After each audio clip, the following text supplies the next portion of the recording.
बैठिए, मैं बताता हूँ कैसे करके। आपने कितने सॉफ्टवेयर के ऊपर काम किया है? कभी एमएस वर्ड पर काम किया है? नहीं किया है? ठीक है, फिर मैं बताने का प्रयास करता हूँ आपको। एमएस वर्ड जो है हमारा, ठीक है, वर्ड प्रोसेसिंग जिसमें होती है, जिसमें हम कोई लेटर ड्राफ्ट करते हैं, लेटर वगैरह, बुक्स प्रिंट करने के लिए बुक्स लिखते हैं, उसमें जो भी लिखने का काम करते हैं, उसमें उस लेटर को, उस फॉर्मेट को, उस ड्राफ्ट को कस्टमाइज करने के तरीके होते हैं। हम उनको लेफ्ट साइड से भी रख सकते हैं, राइट साइड से भी रख सकते हैं, सेंटर में भी उसका अलाइनमेंट कर सकते हैं, जगह छोड़ने का काम करते हैं, पैराग्राफ अलग अलग करने का काम करते हैं। ये हमारी अपनी पर्टिकुलर स्पेसिफिक डिमांड के आधार पर होता है। तो वहां पर एक फैसिलिटी है आपकी गेस्चर की, जिसके माध्यम से आप लेटर को, उसको जो भी आप तैयार कर रहे हैं, लिख रहे हैं, आप कस्टमाइज कर सकते हैं। फॉन्ट साइज बढ़ा सकते हैं, छोटा कर सकते हैं, बड़ा कर सकते हैं, लाइन स्पेसिंग को कम कर सकते हैं, बढ़ा सकते हैं, ठीक है। ये सारी सुविधाएं एमएस वर्ड में है, तो वहां की एक फैसिलिटी है। और पूछिए फ्लैश मेमोरी क्या होती है? बैठिए। इसके लिए मैंने कहा कि कंप्यूटर की अपनी संग्रहण क्षमता होती है। अभी मैंने कहा ना कि ज्यादा स्टोरेज करते हैं, कम स्टोरेज करते हैं, ठीक है। इसके लिए आपको कंप्यूटर की मेमोरी के विषय में जानना पड़ेगा कि कंप्यूटर की मेमोरी कितने प्रकार की होती है। कंप्यूटर की मेमोरी 3 प्रकार की होती है। एक होती है रोम, रीड ओनली मेमोरी, दूसरी होती है रैम, रैंडम एक्सेस मेमोरी, और तीसरी होती है फ्लैश मेमोरी, ठीक है। रोम जो है, जब कंप्यूटर का मैन्युफैक्चरिंग होती है, उस समय उसमें प्रोग्राम बनाते समय ही इंसर्ट कर दिए गए होते हैं, उसमें डाल दिए गए होते हैं। वो रीड ओनली मेमोरी है, उसमें आप छेड़छाड़ नहीं कर सकते, उसे अल्टर नहीं कर सकते, वो रीड ओनली मेमोरी होती है। लेकिन ये शुरुआत के कंप्यूटर में था। अब ईरोम और पीरोम भी चल निकली है। ईरोम का मतलब इरेजेबल रीड ओनली मेमोरी भी चल निकली है, प्रोग्रामेबल रीड ओनली मेमोरी भी चल निकली है। अब एडवांस में आ गए हैं हम, ठीक है। सामान्यतः आप रोम और रैम पढ़ते हैं, इनके भी आगे चलकर प्रकार हो गए हैं। इसमें भी जरूरत पड़ने पर कंप्यूटर की क्षमता को बढ़ाने के लिए आप नया प्रोग्राम इंसर्ट कर सकते हैं, लिख सकते हैं, इरेज कर सकते हैं।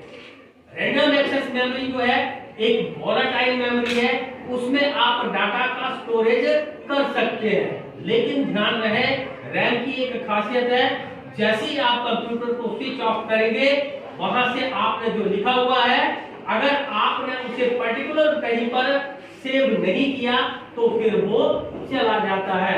लेकिन कंप्यूटर की ये मेमोरी बहुत सीमित होती है, जबकि हमें तो कंप्यूटर से बहुत सारे काम लेने हैं। इसके लिए फिर हम मैग्नेटिक डिस्क, मैग्नेटिक टेप, ठीक है, सीडी वगैरह का यूज करते हैं, पेन ड्राइव का यूज करते हैं। ये सारी की सारी फ्लैश मेमोरी के अंतर्गत आती है।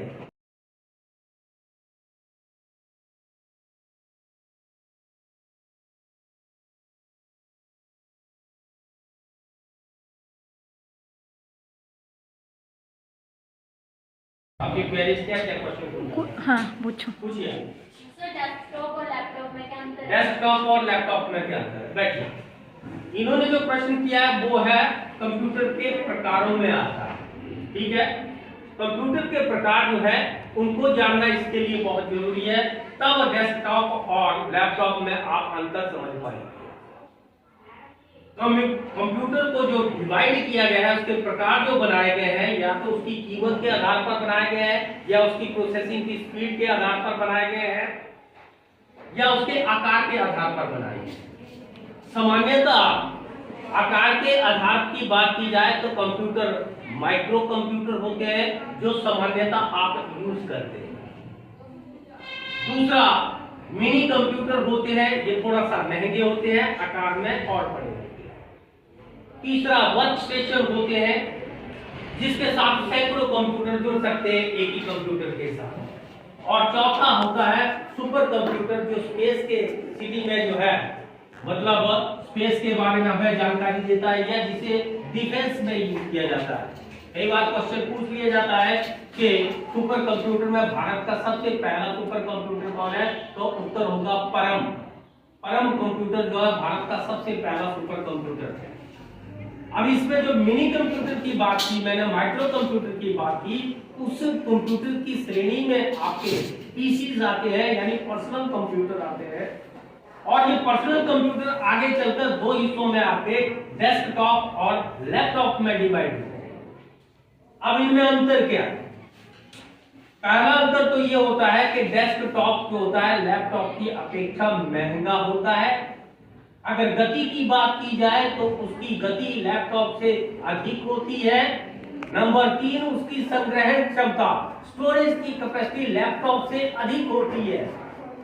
चौथा अंतर डेस्कटॉप और लैपटॉप में, डेस्कटॉप को आप एक जगह पर फिक्स रखते हैं, जबकि लैपटॉप को आप अपने बैग में डालकर हाथ में लेकर कैरी कर सकते हैं एक स्थान से दूसरे स्थान पर।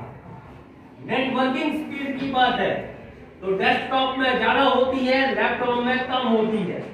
ठीक है। प्रोसेसिंग की बात की जाए तो प्रोसेसिंग में माइक्रो प्रोसेसर डेस्कटॉप में हाई पावर का लगा होता है, जबकि लैपटॉप में कम प्रोसेसिंग स्पीड का लगा होता है। ये इसके बेसिकली डिफरेंस है डेस्कटॉप और लैपटॉप। क्लियर हो गया? और कोई क्वेश्चन है?